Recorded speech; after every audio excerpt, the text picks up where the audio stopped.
Because when I have the ball, I have the chance to score a goal. And when I have the ball, the opponent has the chance to score a goal. And that's why I want the ball as much as possible. I'm European champion, so I'm not one of the bottle. I think I'm a special one. Playing football, it's like an orchestra, but it's a silent song. I like heavy metal more. Como faço em todos os clubes onde tenho passado, os jogadores do Benfica para o ano vão jogar o dobro que jogaram o ano passado. Só isso. E o dobro se calhar é pouco. Olá pessoal, bem-vindos a Scout Talks, entrevistas aos principais intervenientes do jogo. Saímos a jogar com qualquer convidado.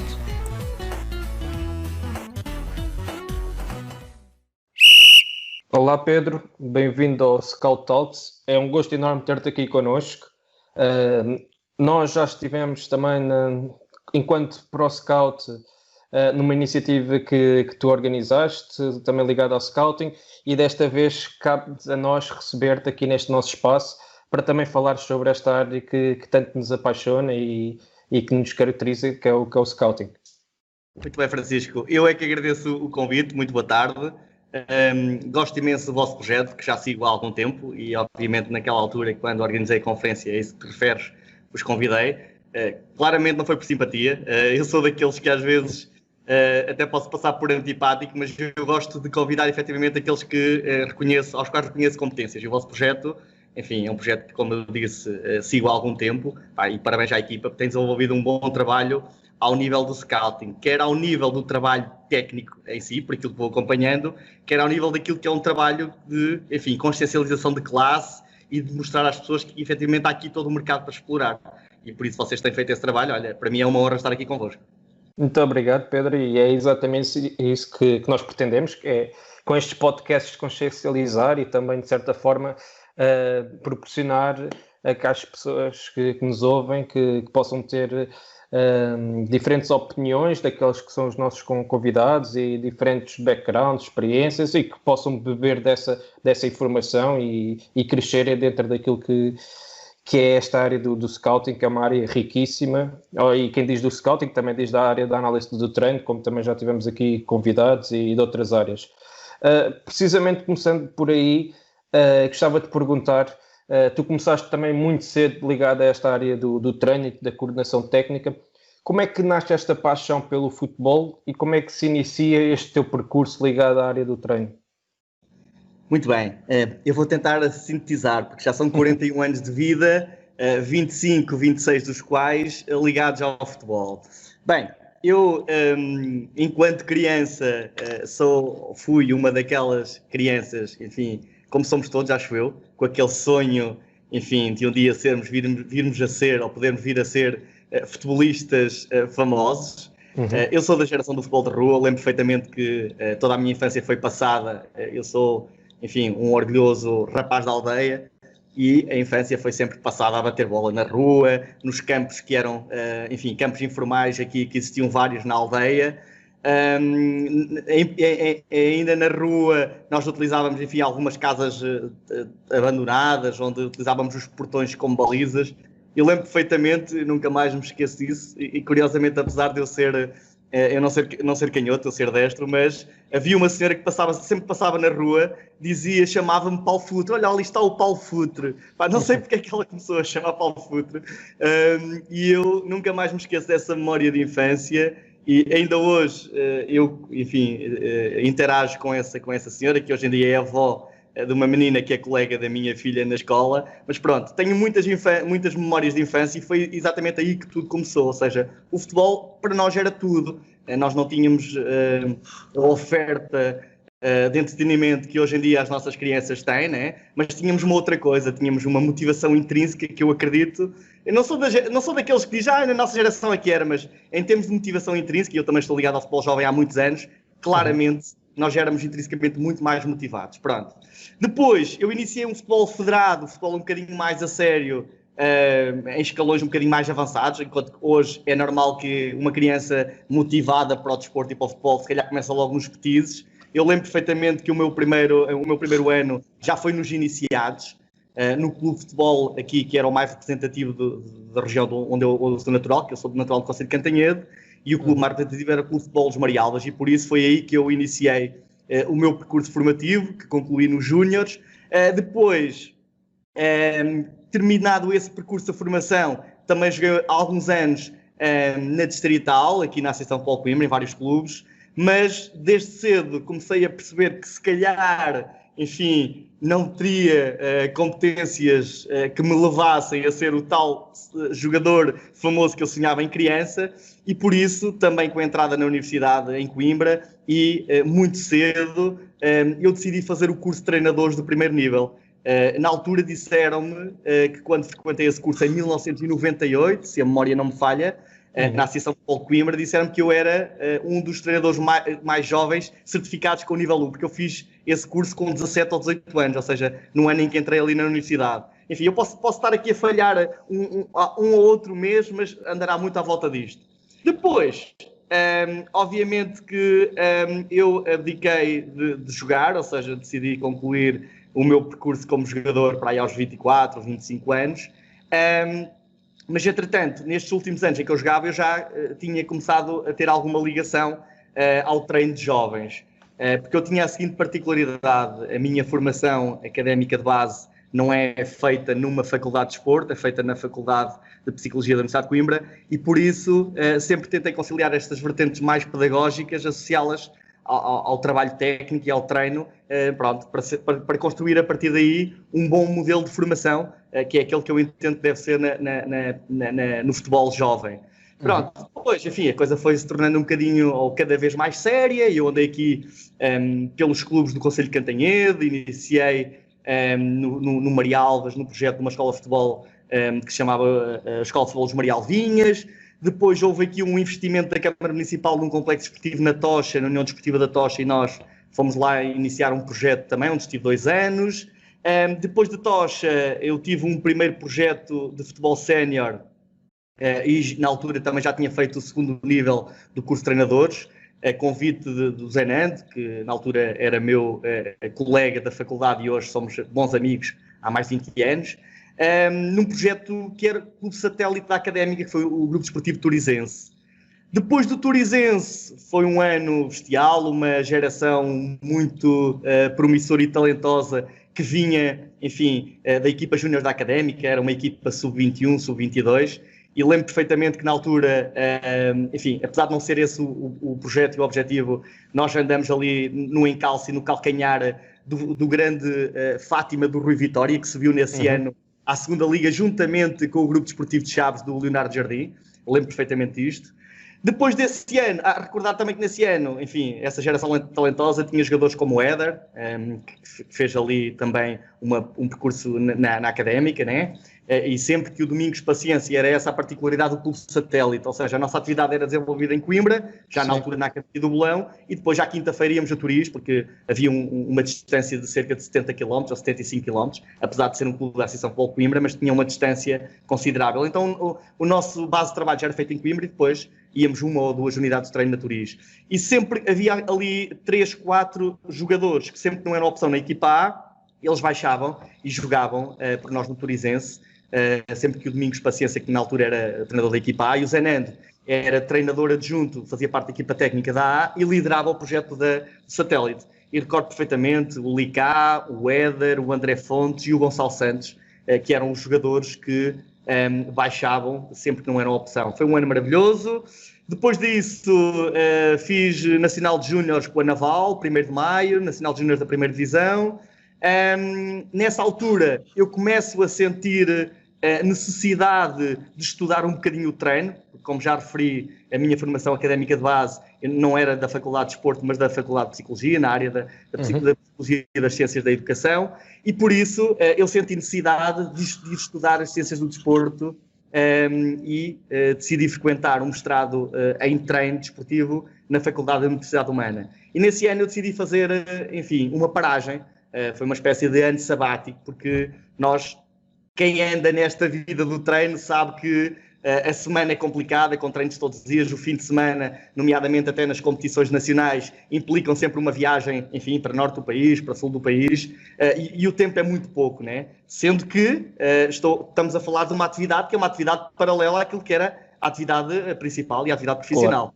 Claro. Pronto. E por isso, às vezes, é necessário nós fazermos aqui uma quebra, uma paragem, porque faz-nos bem refletirmos, estudarmos e estarmos a olhar para o processo, mas com alguma distância, ou seja, não estarmos a inteirarmos o processo propriamente dito, mas a olharmos para o mesmo à distância. E foi o que eu fiz. Fui então para Lisboa, decidi pegar na mochila e durante 2 anos, sensivelmente, à sexta e ao sábado, eu viajava para Lisboa na sexta-feira à hora do almoço, assistia às aulas de tarde, sábado de manhã, e depois, pronto, vinha para cima. No ano seguinte tive a oportunidade de voltar a trabalhar, dizer que esta paragem também me trouxe aqui, ajudou-me nesta reflexão, trouxe-me algumas ideias. Eu considero uma pessoa, enfim, empreendedor e com algumas ideias na gaveta que vou tirando, enfim, quando sinto que é a altura de as tirar. E nessa altura eu decidi criar uma escola de futebol, que ainda hoje existe, que fará 10 anos no próximo dia 5 de outubro, que começou com 10 crianças da minha aldeia, da Póvoa da Lomba, de onde eu sou natural, aqui em Cantanhede, e que hoje em dia tem quase 200 crianças. O segredo, entre aspas, do sucesso deste projeto, sem dúvida que passou claramente pela junção de uma ideia pedagógica a uma ideia desportiva. Enquanto que há 10 anos atrás os clubes de futebol, enfim, eram apenas clubes de futebol, ou seja, a oferta passava por disponibilizar um campo para a prática, um treinador, material desportivo e vamos embora treinar e jogar. Há 10 anos atrás, a nossa escola de futebol Aprende e Joga com Talento, que está associada a uma associação chamada Sporting Clube Povoense, trouxe alguma inovação para a altura, que foi um gabinete de psicologia, um gabinete de pedagogia, e foi esta ideia, enfim, entre outras, mas com base nestes pilares, que este projeto teve sucesso e que, repito, ainda hoje se mantém e, enfim, ainda hoje eu dou ali uma perninha, faço alguma supervisão e alguma coordenação geral do projeto, ainda que haja uma estrutura técnica muito capaz e competente que já está, só por si, a levar o projeto avante. Mas depois desse projeto, eu voltei, enfim, ao futebol um bocadinho mais a sério, ou mais de competição, chamemos assim, ao futebol de especialização. Eu fui convidado pelo Miguel Carvalho, com quem também já me tinha cruzado na Naval, para um projeto que ele estava ali a liderar no Tocha, uma equipa de júniores. A ideia era sermos campeões distritais. A União Desportiva da Tocha, que tem ali entre 70 a 80 anos de existência, perdoem-me esta imprecisão, mas ainda hoje também é outro marco que o clube tem. A única participação que teve num campeonato nacional na formação fomos nós nesse ano, fomos campeões distritais de júniores e no ano seguinte competimos no Nacional de Júniores, onde fizemos uma boa campanha com um plantel constituído por atletas que todos eles nunca tinham participado num campeonato de júniores. E foi esse bom desempenho, enquanto equipa técnica, enquanto grupo de trabalho, que, enfim, nos abriu a porta para entrarmos na Académica, na Associação Académica de Coimbra, organismo autónomo de futebol, para liderar a equipa de júniores. Estive com o Miguel nessa equipa de júniores 2 anos, sendo que no segundo ano a direção, liderada por José Eduardo Simões, me convidou para coordenar a formação. Neste caso, apenas porque como eu tinha dupla função, ou seja, eu já estava na equipa de júniores com o Miguel, eu não quis largar esse projeto, e então eu fiz a coordenação do Futebol 11. E eles convidaram-me, alegaram que já há algum tempo que essa função não estava a ser ocupada, tinha saído dessa função, o último coordenador tinha sido Vítor Severino, que hoje é treinador adjunto com o Luís Castro, hoje, nos últimos anos, no Shakhtar. O Vítor fez um trabalho fantástico e por isso a bitola estava muito elevada, mas pronto, eu decidi aceitar. No ano seguinte, há eleições na Académica, entra uma nova direção, estamos a falar de 2016, junho de 2016, uma altura difícil para a Académica, com a descida da equipa 13 anos depois para a segunda Liga, com tudo o que isso traz de dificuldade para também a gestão desportiva do clube. Mas a nova direção decidiu, apesar dessas dificuldades, enfim, nessa altura, apostar na formação e decidiu profissionalizar 2 funções na formação.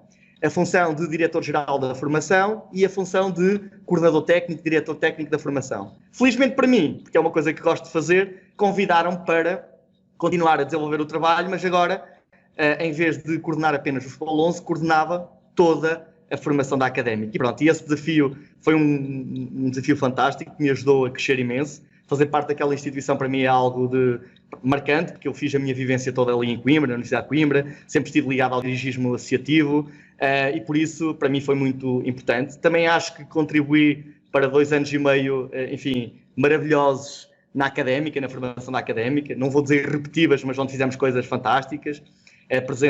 A nossa visão foi reforçar a dimensão nacional da Académica, e com isso tínhamos 2 grandes objetivos, um deles claramente aumentar o número de participações nas fases de finais de apuramento de campeão nacional com os 3 escalões, sub-17, sub-19, sub-15, sub-17 e sub-19. Conseguimos fazê-lo em junho aos 2 anos consecutivos, nunca mais a Académica voltou a fazê-lo, nem antes disso tinha conseguido fazê-lo também, neste atual quadro competitivo que terá cerca de 11 anos, à volta disso. Repetimos também iniciados em 3 anos e uma vez em juvenis. Além desse objetivo dessa participação, porque a questão do talento para nós era importante, e já lá podemos aprofundar um bocadinho mais isso, a base deste trabalho foi claramente a prospecção, foi claramente o scouting, porque nós, enfim, temos um lema, ou tínhamos um lema, que são os melhores que fazem as diferenças, ou que fazem a diferença, e nós quisemos efetivamente ter os melhores connosco, dentro daquilo que era a nossa realidade.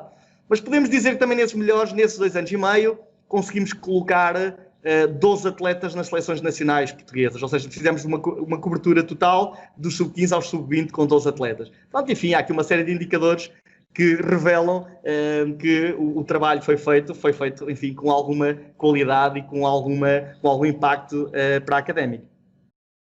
Não sei se queres que continue, Francisco. Nós vamos ter tempo de aprofundar mais isso, a parte da Académica, mas só fazer-te aqui uma questão. Tu também, salvo erro, estiveste ligado também ao departamento de prospecção do Porto, certo? Pronto. Relativamente... Eu estava a tentar descrever um bocadinho aquilo que foi o meu trabalho na área também do treino e da coordenação técnica. Exatamente. Mas obviamente há aqui também um percurso, não diria que é paralelo, porque está tudo ligado, né? Nós temos que ter a capacidade de estabelecer aqui pontos e ligações, porque elas mais tarde vão nos conseguir fazer ter um bocadinho mais de sucesso e ter uma visão mais abrangente de todo o processo. Quando ainda estava na União Desportiva da Tocha e envolvido na criação da Escola de Futebol, como já referi, eu tive a oportunidade, eu fui convidado por pessoas aqui da zona de Coimbra, de fazer parte de uma rede de scouts externos do Futebol Clube Porto. Obviamente que aceitei, sou uma pessoa de desafios, tento sempre, enfim, ter alguma abertura naquilo que é a minha atividade e o meu percurso, e posso dizer que efetivamente foi a minha porta de entrada nesta área do scouting, e foram 4, 5 anos fantásticos, onde tinha uma responsabilidade de uma área geográfica, uma vez que era natural de Coimbra, aqui Coimbra, mais uma Coimbra litoral, que implicava Figueira da Foz, Cantanhede, Mira, Montemoro Velho. Pronto, o tempo foi passando, fui fazendo outras coisas também que me pediam, que a coordenação me pedia, não só na prospecção de atletas, enfim, da iniciação, mas fui fazendo alguns trabalhos também para atletas de especialização, alguma caracterização de dinâmicas de clubes, enfim, e tive a felicidade, enfim, com esta colaboração, porque eu era sempre assíduo todos os meses, em todos os momentos de formação que o Futebol Clube Porto proporcionava aos seus colaboradores, que em todas as reuniões eu, enfim, fazia questão de não falhar a nenhum, enfim, essa porta de entrada foi uma porta de entrada com grande qualidade, porque tive acesso, enfim, a uma dinâmica de trabalho, a uma estrutura que, enfim, continua a ser uma das melhores da Europa, e por isso foi, sem dúvida, uma grande escola para mim, uma licenciatura na área do scouting. Muito bem. E relativamente, agora voltando aqui à parte do futebol de formação e aquilo que foram as tuas funções dentro da Académica, em termos concretos, falaste aí da questão do departamento de prospecção, o que é que vocês implementaram nessa altura? Também falaste disto do talento, ou seja, da procura e observação de jovens talentos para aquilo que era o vosso contexto competitivo. O que é que vocês, neste caso tu como coordenador, implementaste, e como é que gerias a informação estando num clube e num contexto como era o caso da Académica? Muito bem. Antes disso, da resposta à tua questão, Francisco, dizer o seguinte: quando fiz mestrado na Faculdade de Universidade Humana, na minha tese de mestrado, que depois não está editada, é um documento, enfim, que não foi, enfim, finalizado para edição, eu procurei debruçar-me, o meu trabalho foi exatamente sobre esse, o estudo do talento, a caracterização do talento em atletas de futebol. Procurei, uma vez que vinha de áreas mais do foro mental, comportamental, eu procurei caracterizar o talento desse ponto de vista e, em conjunto, obviamente, com o meu orientador da altura, o professor Sidónio Serpa, psicólogo do desporto, tentamos caracterizar e estudar algumas características associadas à resiliência, à capacidade que o ser humano tem de ultrapassar obstáculos, enfim, fazer deles até tornar-se mais forte perante esses obstáculos. Isto, assim, de uma forma mal explicada ou mal definida, é a noção de resiliência. E eu lembro perfeitamente, na altura, de ter recolhido os dados. Eu estive em Rio Maior com a Seleção Nacional Sub-19, na altura liderada pelo professor Elídio Val, e, curiosamente, essa geração onde pude recolher os dados para o estudo do talento foi uma geração que foi, no ano seguinte, vice-campeã do mundo no Mundial de Sub-20 na Colômbia, numa final contra o Brasil, uma final assim muito enfim, emotiva contra o Brasil. Estou a falar da geração do Amido Valdé, do Nuno Reis, do Roderick, do Cédric. Nelson Oliveira. Sim, dessa geração.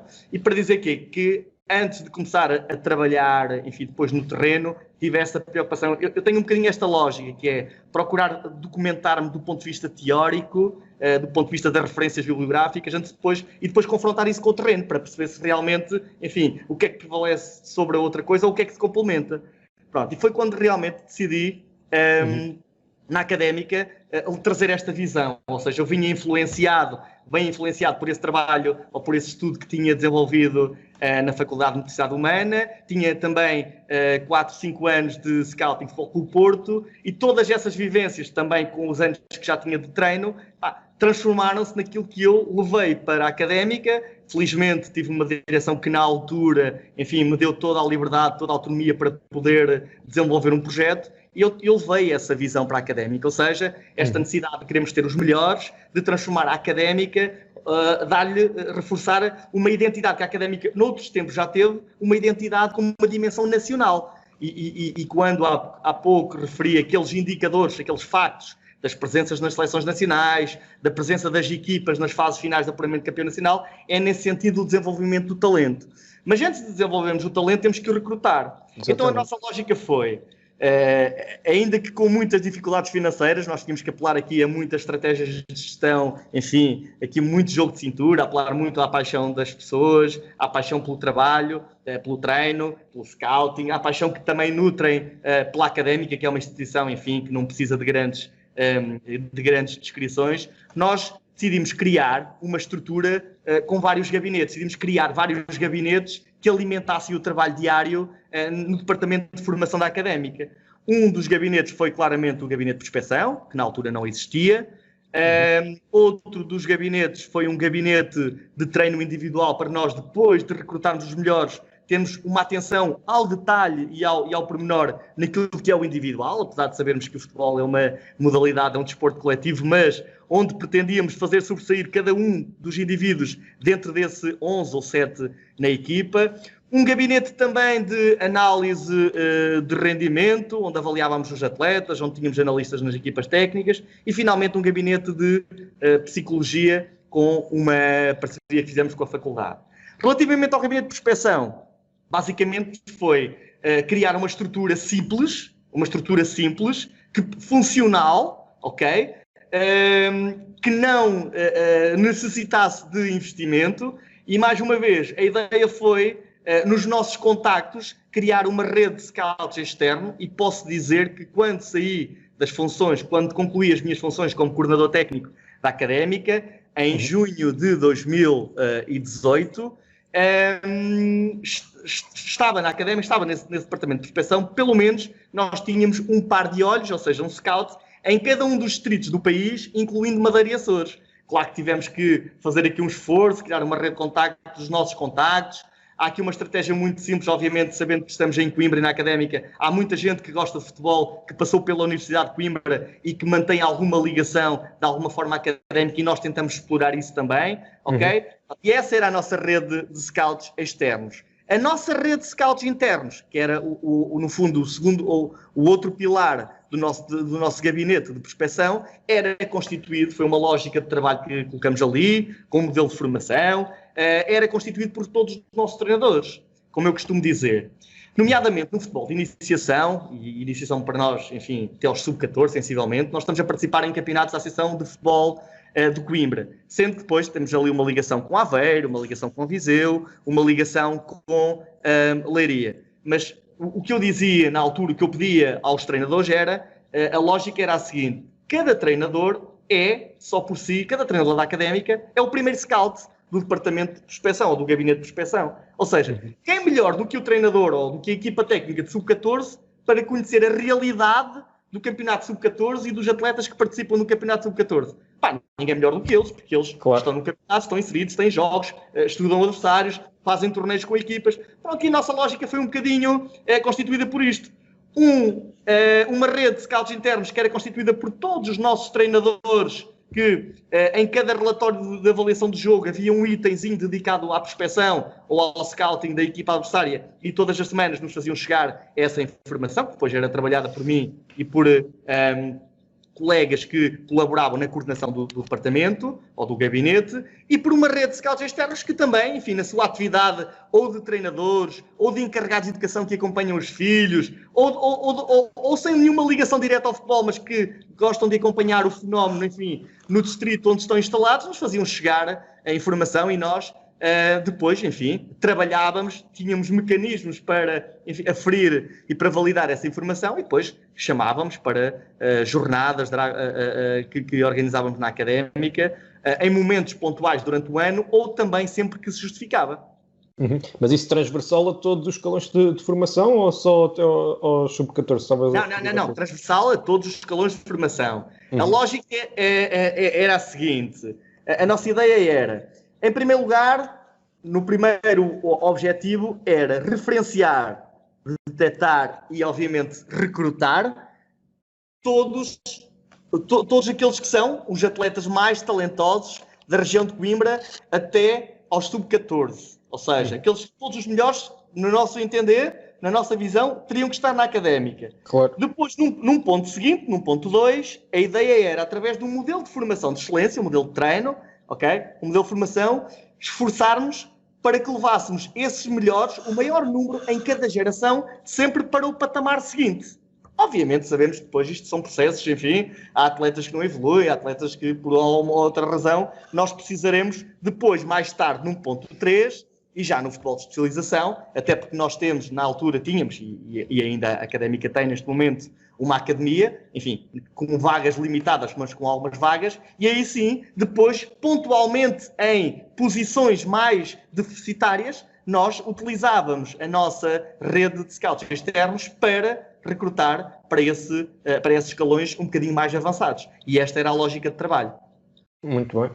E já falaste, pronto, da lógica de trabalho, da vossa metodologia, a forma como estavam organizados, mas em termos de características do perfil de atleta que vocês procuravam, o que é que vocês pediam aos vossos, neste caso à vossa rede interna, aos vossos treinadores e à vossa rede externa?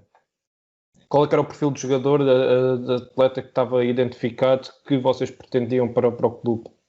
Eu vou ser muito sincero, Francisco. Nós estávamos a iniciar um trabalho que tinha sensivelmente, enfim, 2 anos, e estávamos, enfim, todos os dias ainda a partir pedra e a palpar terreno. Nós não tínhamos concretamente ainda, ou melhor, na nossa realidade, é que apesar de tudo a Académica ainda não é um Braga, um Porto, um Sporting, um Benfica, ainda não está a esse nível. E nós tínhamos algumas características que identificávamos e que queríamos ter nas nossas equipas, mas essencialmente nós tínhamos um perfil um pouco genérico naquilo que foi uma caracterização, nomeadamente na iniciação, né? Naquilo que é a relação com a bola, naquilo que é algumas capacidades que tu... isto vai entroncar naquilo que é a definição de talento, que é... Tu estás a ver um jogo, aquilo que é diferente, aquilo que se distingue dos outros, aquele diferenciador. Enfim, ele pode ser diferenciador a driblar, pode ser diferenciador porque tem uma capacidade já de ler o jogo que o outro não tem e faz um passe para uma criança, por exemplo, daquela idade, que é algo extraordinário, que tu ficas até um bocadinho de boca aberta e dizer, pá, este jogador temos que o referenciar, temos que o recrutar.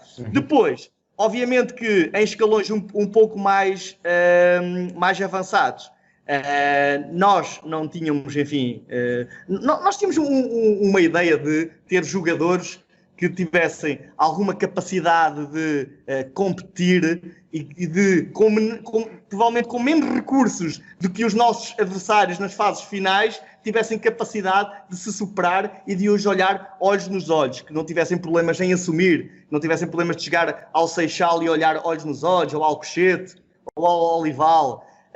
Ou seja, isso quer dizer que tem que ser alguém também com capacidades mentais fortes, ou seja, não basta tu seres muito bom tecnicamente, seres muito bom a driblar durante o treino lá em Coimbra, mas depois chegas ao dia de jogo e não tens a capacidade de o fazer perante um adversário teoricamente mais forte do que tu. Capacidade de superação, exatamente. Havia aqui uma característica para nós era fundamental, e isto está muito também enraizado naquilo que é a identidade académica, né? Ou seja, a conciliação do sucesso escolar com o sucesso desportivo. Nós, nas nossas equipas de júniores, nos anos em que estivemos na Académica, tivemos sempre uma listagem de, nomeadamente, os atletas de segundo ano de júniores, que são os atletas elegíveis para já estarem, pela idade, a estudar no ensino superior, atletas também um bocadinho com essa visão de vida, ou seja, sempre conciliar aquilo que é o futebol, ou a atividade desportiva, com a atividade escolar, com a atividade académica. Pronto, são aqui 3, 4 características que nós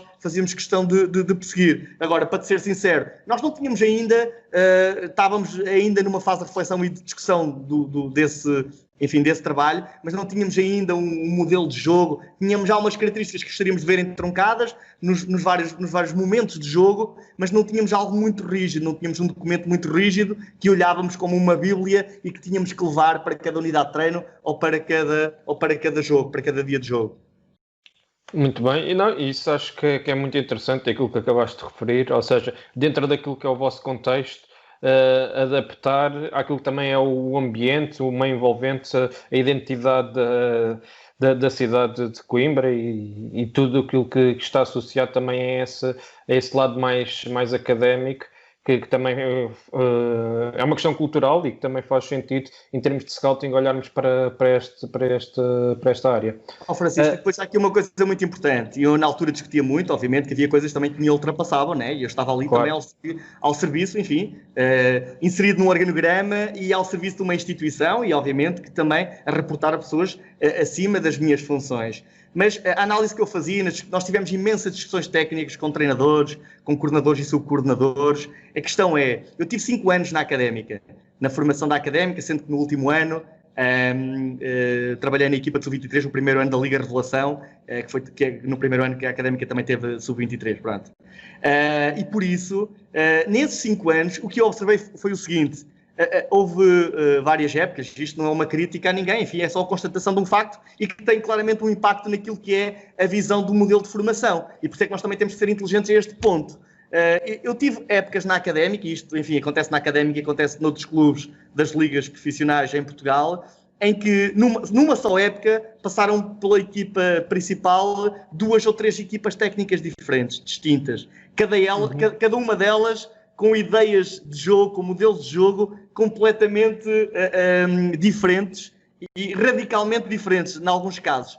E eu digo sempre isto, por isso é que eu, quando entro em discussões de coordenação técnica, tive estas discussões várias vezes, no seio da Federação Portuguesa de Futebol, entre pares, com outros clubes, e a minha posição, pela experiência que tive, pela capacidade que eu acho que tenho também de conseguir analisar aquilo que se passa no futebol português, é como é que é possível, não havendo um projeto, uma identidade contínua na equipa A, nós podermos, na formação, termos um modelo que seja rígido ou que seja transversal da iniciação até a especialização e que obedeça a parâmetros ou visões muito rígidas. Eu não concordo com isso. Eu acho que é o contrário. Eu acho que é que temos que tentar trabalhar aqui numa ideia de banda larga, com as coisas devidamente balizadas, sim senhor, mas trabalhar os nossos atletas que passem pelos nossos processos de formação e que, quando chegarem ao futebol sénior, à equipa A, seja na Académica, seja num outro clube, porque a Académica também, a ideia era potenciar desportivamente, mas também poder potenciar financeiramente, e chegou a acontecer. Aconteceu isso também. Se calhar o André Vidigal é, porventura, dos mais recentes, talvez a cara mais conhecida, mas existiram outros. Mas, efetivamente, chegarem a um modelo completamente diferente. E, por mim, isso não é possível. Não é possível que uma equipa esteja constantemente a mudar de treinador, de 2 em 2 meses, de ano a ano, e que se ponha em causa... Porque um trabalho de formação não é feito em vários meses, não é feito num ano, não é feito sequer em 2 ou 3 anos. Um trabalho de formação tem que ser algo sustentado e tem que ser algo a médio e longo prazo. E por isso não pode estar constantemente a ser posto em causa com a alteração de uma equipa técnica da equipa A, como aconteceu até em clubes, enfim, da nossa elite portuguesa, que as pessoas, enfim, conhecem.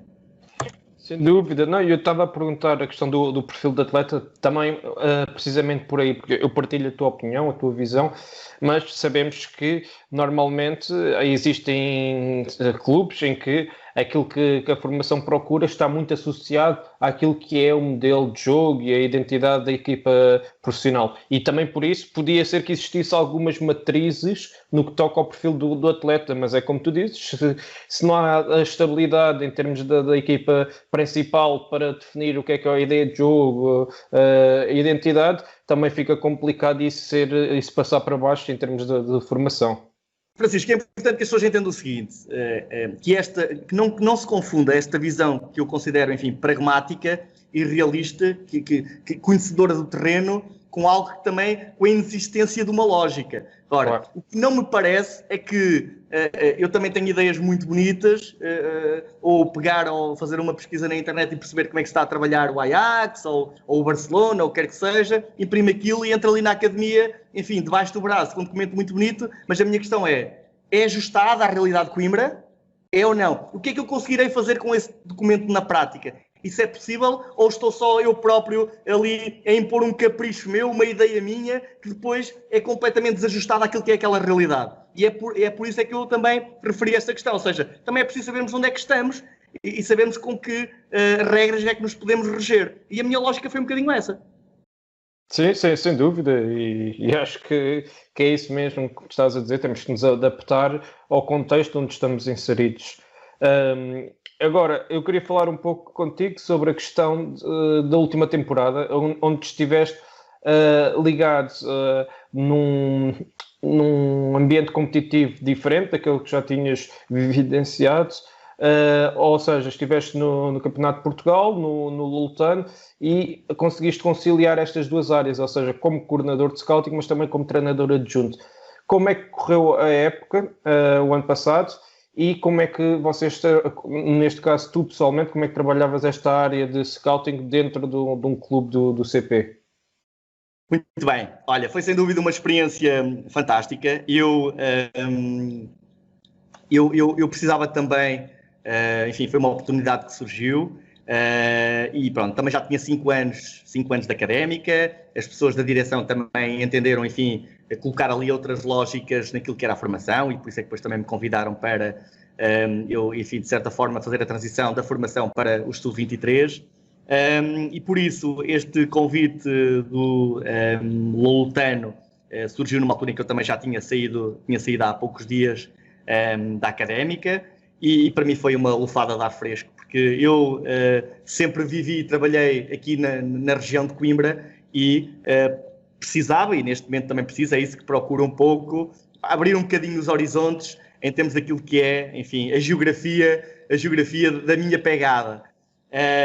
Não foi a primeira vez que eu trabalhei no Campeonato de Portugal, eu já tinha trabalhado no Campeonato de Portugal, curiosamente com o Zenando no Turizense, também já tinha trabalhado no Campeonato, na altura não se chamava Campeonato de Portugal, na altura o Turizense era a segunda B. Era sim, tu falaste há bocado do Fátima, exatamente. Não, mas eu falava, reformulando, estava a referir-me a esta questão da dupla função como treinador adjunto e coordenador de scouting. O Campeonato de Portugal, para mim, como estava a dizer, além da experiência turizense, já tinha tido uma outra experiência na União Desportiva da Tocha, Campeonato de Portugal, e também na Naval SAD, enfim, no primeiro ano em que a Naval desceu da segunda Liga, e eu tive a oportunidade de trabalhar como analista nesse projeto.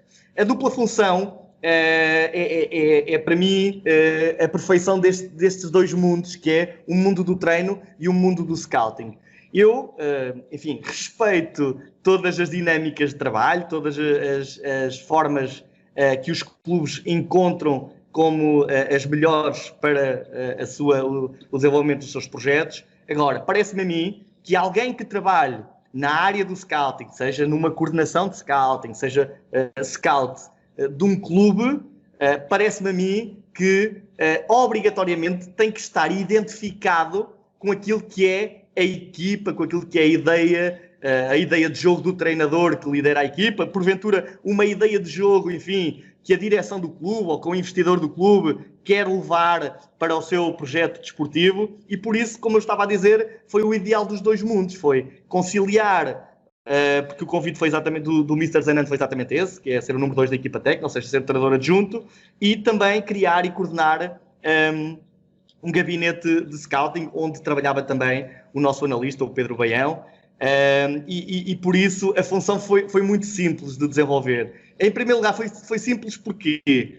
Porque as pessoas que lideram a gestão desportiva daquele clube são pessoas que estão associadas, enfim, ao mercado, ao agenciamento de atletas, e têm esta visão, ou seja, reconhecem uma importância extrema a este trabalho que se faz sobre o scouting.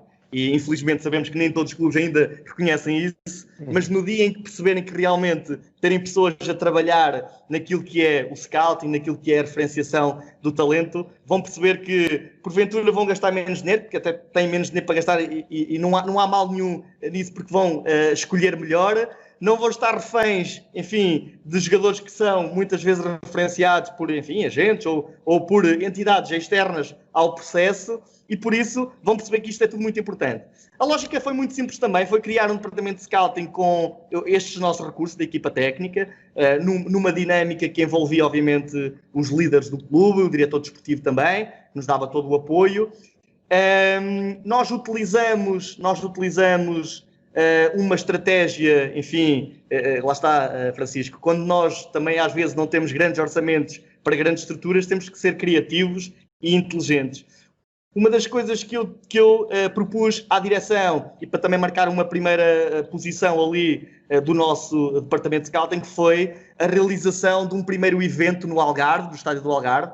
Foi um evento que correu maravilhosamente bem. Uma semana antes do mesmo tivemos que cancelar as inscrições porque esgotaram, colocamos ali cerca de 200 pessoas, enfim, naquela construção fantástica que é o estádio do Algarve, e trouxemos a essa conferência. Enfim, a ProScout esteve presente, já falamos sobre isso, mas não como Zé Boto, Laranjeira, Sporting Clube Portugal esteve presente, Nuno Félix. Tivemos ali uma série de, enfim, eu agora não vou referir todos porque não me quero esquecer de ninguém, não quero ser injusto com ninguém, mas foram todos, contribuíram e enriqueceram muito o evento.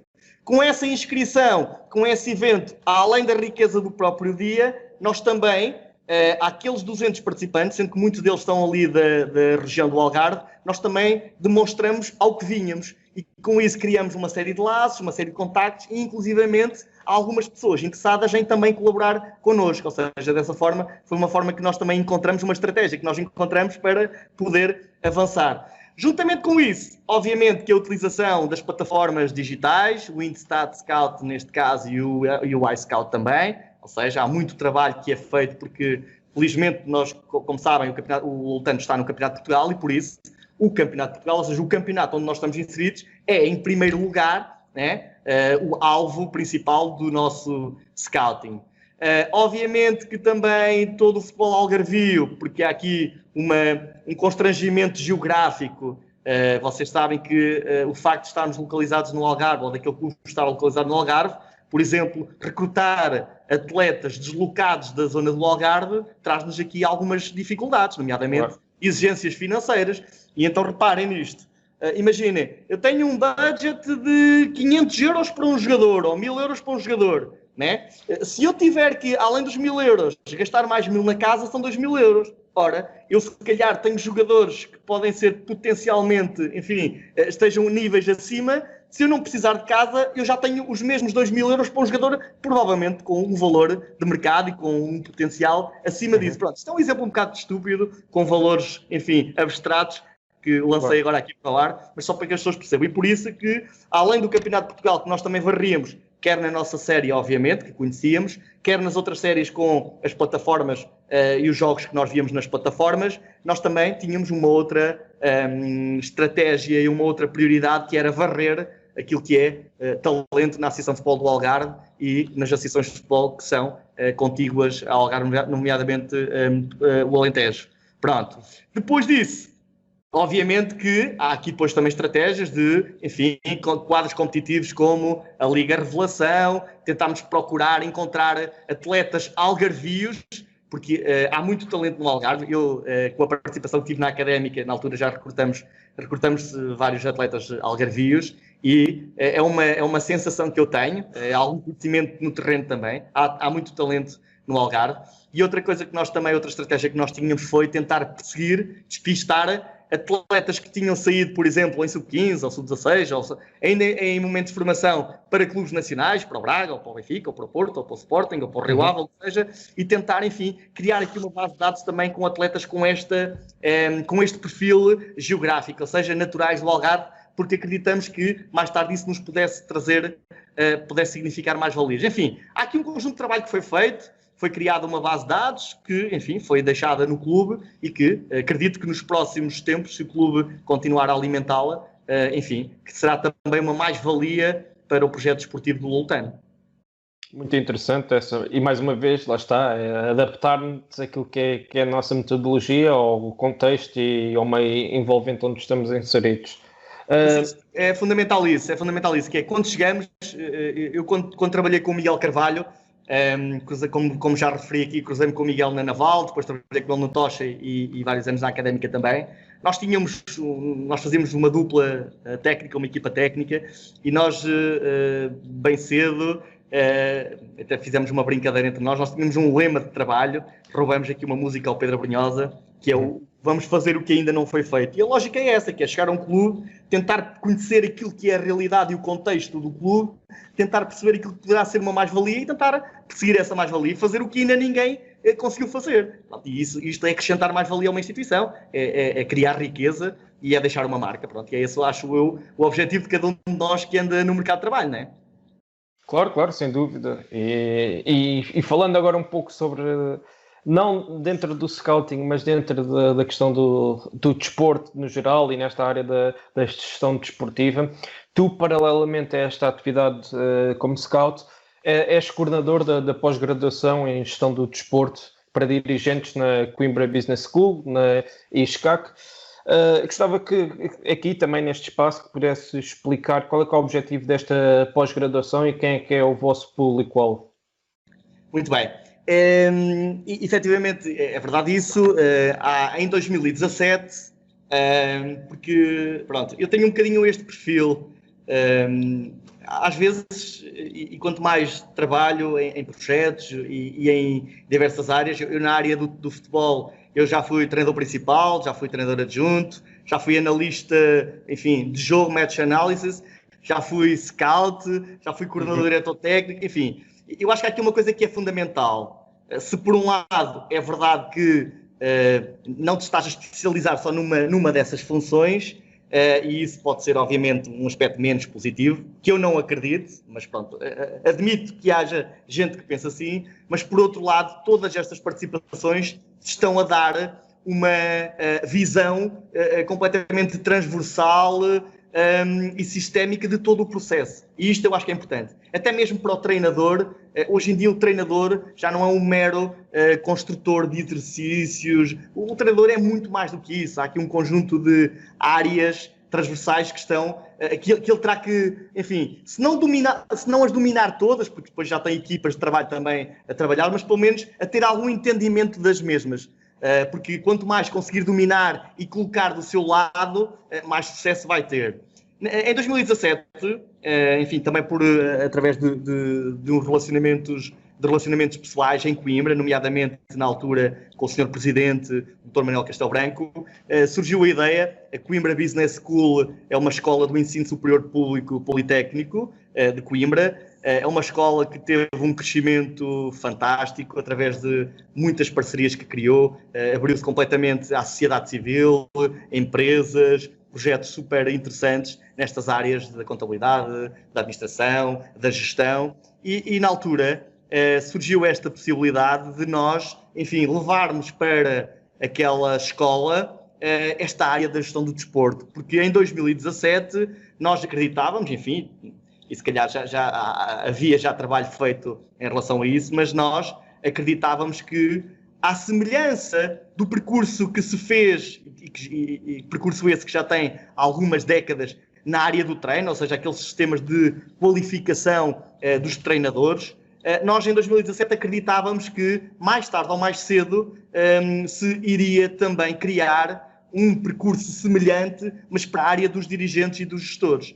Pronto, parece que isso se confirma, né? A própria Federação Portuguesa de Futebol tem feito um trabalho fantástico a esse nível, na formação de dirigentes. E porquê? Reparem nisto. A lógica em 2017, e eu senti isso porque também trabalhei em vários clubes até chegar a 2017 e interagi com muitos dirigentes, reparem nisto. Muitas das vezes, ou grande parte das vezes, o treinador, o atleta, estão todos ali, enfim, a terem um desempenho, mas e a eles cada vez se exige mais, né? Aos atletas, e cada vez mais cedo, quando se começa a ter uma perspectiva de rendimento no futebol de especialização, cada vez se exige que sejam máquinas de rendimento, né?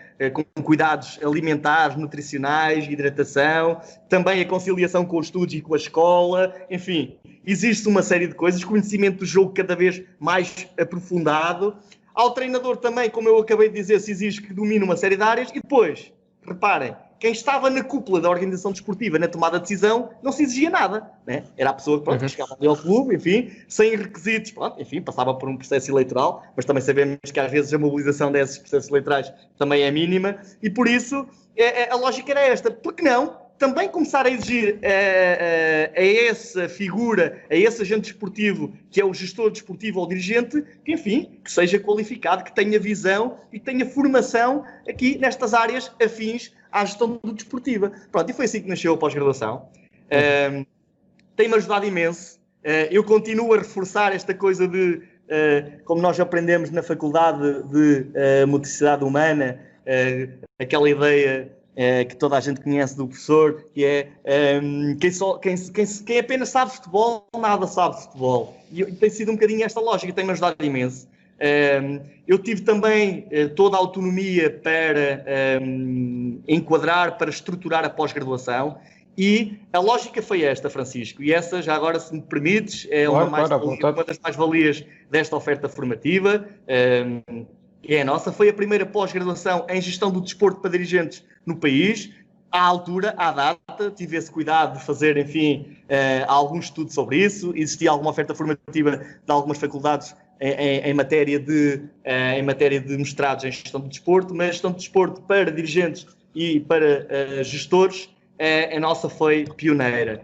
Dizer que a nossa preocupação foi a seguinte, e isto também tem muito a ver com aquilo que é a diferença entre o ensino politécnico e o ensino universitário, foi trazer gente do terreno. E eu falo por mim próprio, eu já frequentei uma licenciatura e 2 mestrados, tenho investido ao longo da minha vida sempre em formação profissional e quero continuar a fazê-lo, mas neste momento da minha vida já não estou disponível para investir numa formação que, de uma outra forma, ou através da aquisição de livros ou de leitura de artigos científicos, eu possa ter acesso a essa formação. Nada disso. O que eu quero neste momento, e foi pensado desta forma, quero ouvir pessoas que estejam no terreno, que tenham trabalhos feitos. E eu quero perceber como é que elas fazem. Eu não quero fazer exatamente como elas, mas quero perceber. E vou dar aqui alguns exemplos, que são públicos, não há problema nenhum de partilhar. Eu quero perceber, por exemplo, na área das fontes de financiamento e patrocínio desportivo, como é que o Miguel Ribeiro, por exemplo, o que é que fez nos vários anos que teve, por exemplo, no Rio Ave e agora mais recentemente no Famalicão. O Dr. Miguel Ribeiro é o nosso formador dessa área e para os alunos da pós-graduação abre um bocadinho as portas para nos ajudar a entender a importância das fontes de financiamento. Ou quero perceber, por exemplo, a importância do marketing e da comunicação. Nós no marketing temos como formador Nuno Moura, o diretor de marketing da Federação Portuguesa de Futebol, que tem feito um trabalho excepcional. Marco Aurélio Carvalho, que é atualmente diretor-geral do Rio Ave, mas que durante muitos anos, jornalista da Sport TV durante 9 anos, passou pela comunicação do Braga, liderou a comunicação do Rio Ave também. Ou seja, temos pessoas ligadas também à área do direito desportivo, o Dr. José Miguel Nora, por exemplo, gente que o Dr. José Miguel Nora com ligação à Liga Portugal, ao Tondela, enfim. A nossa lógica foi esta, foi trazer para o terreno, ou melhor, trazer para a escola, para a sala de aula, pessoas que estão no terreno há muitos anos a trabalhar e que nos venham mostrar para nós percebermos como é que elas fazem e depois cada um de nós chega às suas entidades, às suas organizações desportivas e tenta, enfim, adaptar com base nesse conhecimento. Tem corrido muito bem, vamos iniciar agora em outubro a 3ª edição, sendo que esta 3ª edição, enfim, tem aqui um caráter especial, por um lado, por motivos de Covid, mas por outro lado também para dar oportunidade a pessoas que estão distantes de Coimbra, e esse caráter tem a ver com o facto dela ir ser dada num formato 100% online, e por isso é uma oferta na qual muito me orgulho e que tem tido, enfim, um impacto a nível nacional muito, muito relevante. Muito bem, estamos aqui a chegar ao fim da nossa conversa, mas antes disso gostava de fazer aqui mais algumas questões. Relativamente ao scouting, o que é que achas que falta em Portugal para darmos os próximos passos? Achas que o facto de ainda não existir uma aposta muito significativa na área do scouting por parte da maioria dos clubes em Portugal se deve a uma questão cultural, a falta de formação, informação, falta de regulamentação no mercado? Como é que achas que vai ser o futuro nesta área do scouting em Portugal? Muito bem, Francisco. Tudo isso que tu disseste, mas eu vou tentar categorizar isso que tu disseste segundo aquilo que penso.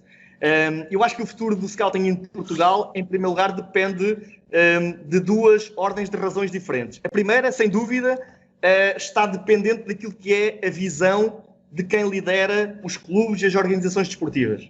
Pronto. E nós, no seguimento do que eu acabei de falar, naquilo que é esta pós-graduação, sem dúvida que a área do scouting é amplamente debatida no módulo de direção técnica, que esse módulo, por acaso, é liderado por mim, e por isso nós temos que mostrar, pela via da formação, mostrar por A mais B, todas as vantagens, enfim, e quase que a inevitabilidade de uma organização desportiva, seja de que dimensão for.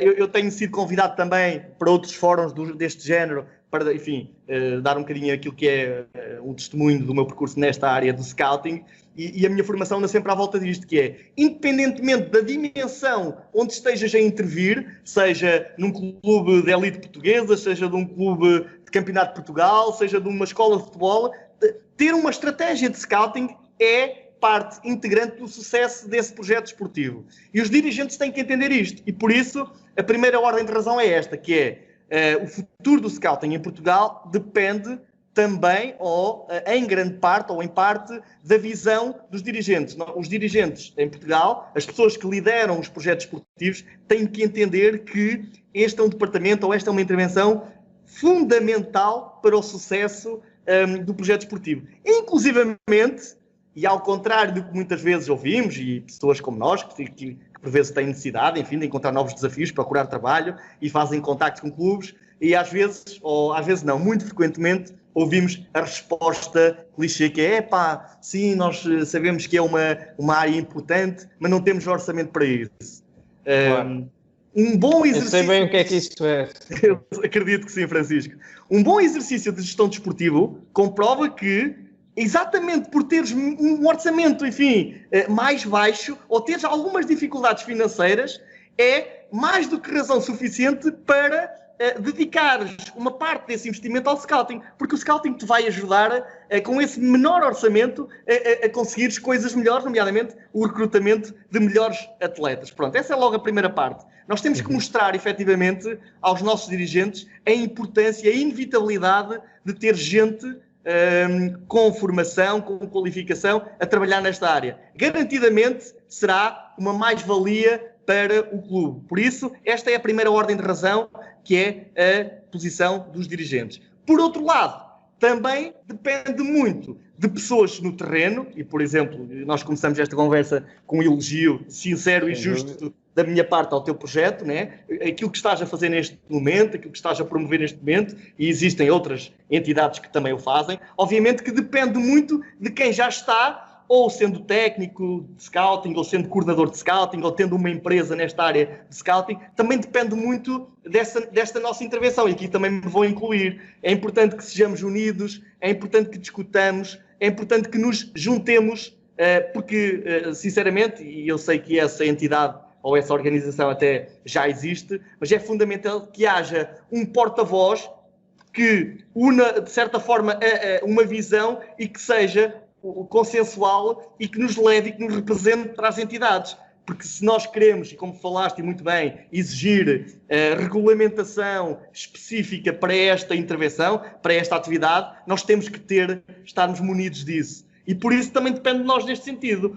Num sentido mais político da coisa, que é isso que acabei de fazer, e depois, obviamente, também com o nosso desempenho, com a nossa capacidade, e aquilo que eu também fui sempre demonstrando no meu percurso, que é, eu vou trabalhar para um sítio, não tenho muito dinheiro, está bem, tenho que tentar ser bom, ser competente com aquilo que tenho, e mostrar às pessoas, que esta, se calhar até estão um bocadinho desconfiadas em relação àquilo que é o scouting, demonstrar-lhes por A mais B, aquilo que estava a dizer há pouco para os dirigentes. Nós temos também de demonstrar que realmente a nossa intervenção cria riqueza e cria mais-valia para a organização. E por isso são estas duas grandes ordens de razão, porque sem dúvida esta é uma área em que eu acredito, enfim, nós vivemos num país com muitas dificuldades financeiras, mas agora olhando para isto como um mercado mais global, e eu tenho tido essa preocupação, ainda há pouco tempo também, numa formação que foi promovida pela ProScout com a 360, fiz essa formação sobre análise do mercado e perceber como é que funcionam os outros mercados na Europa, no Brasil, em África e por aí fora. Sem dúvida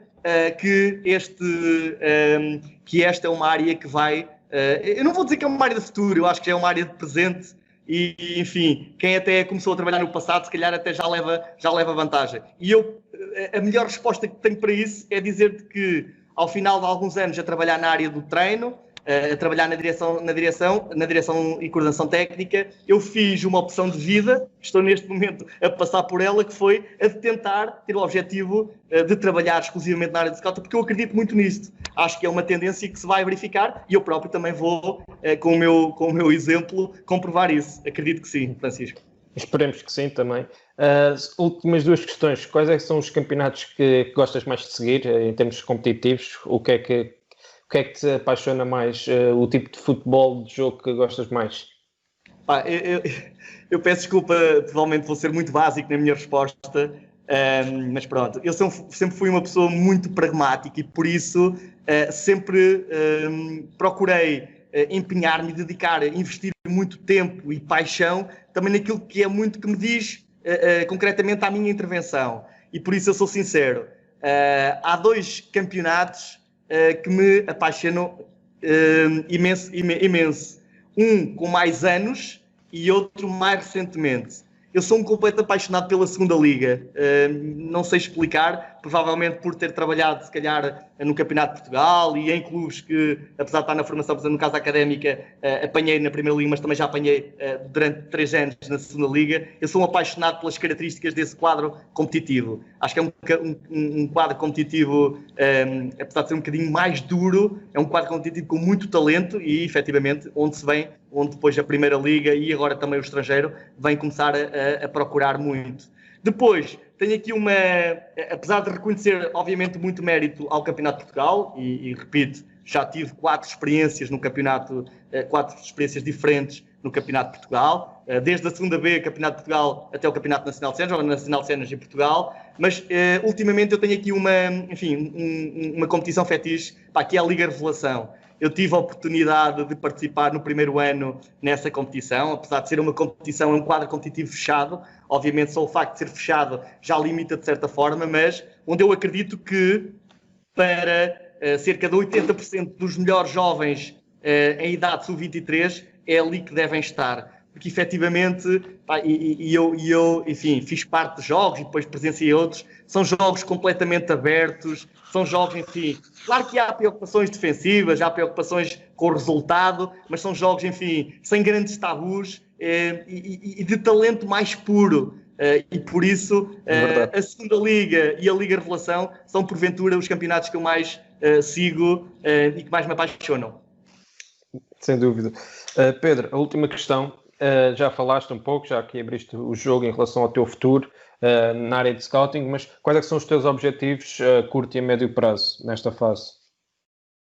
Olha, muito basicamente é isso que há bocadinho fui referindo. Eu neste momento encontro-me à procura de um novo desafio. Gostaria de trabalhar nesta área do scouting. Esta ideia de trabalhar com o talento, de recrutar, de criar mais valia, porque eu acredito muito, e eu dizia isto lá o ano passado, por exemplo, sempre quando passei, mas com maior incidência ano passado, que nesta questão do futebol, o mais importante, sem dúvida, que são os jogadores. São eles que estão lá dentro, são eles que fazem as coisas, são eles que marcam os golos, são eles que fazem os dribles, são eles que fazem as interseções. Sem dúvida que é importante. Depois, à volta deles, é importante termos uma equipa técnica também que os saiba potenciar, que os saiba organizar, que lhes saiba dar as dinâmicas para eles poderem depois também brilhar.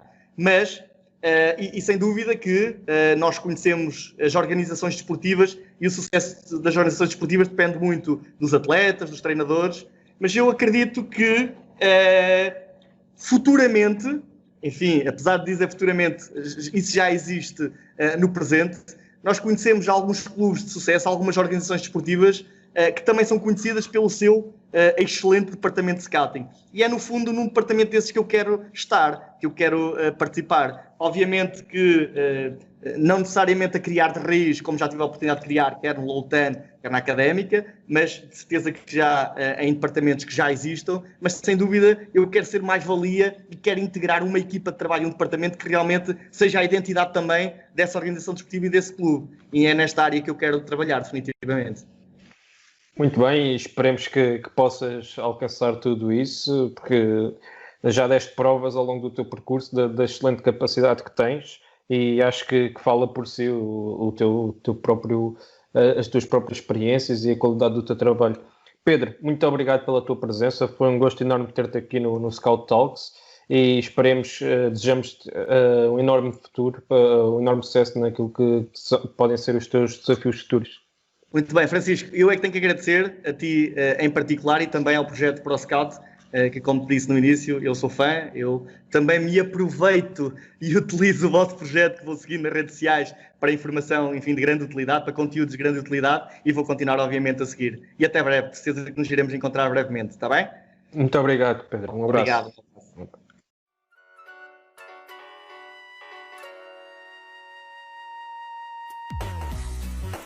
Obrigado por nos terem seguido em mais um episódio. Sigam a ProScout nas redes sociais em Facebook, Twitter, Instagram, YouTube e principalmente no nosso site em www.proscout.pt. Até à próxima!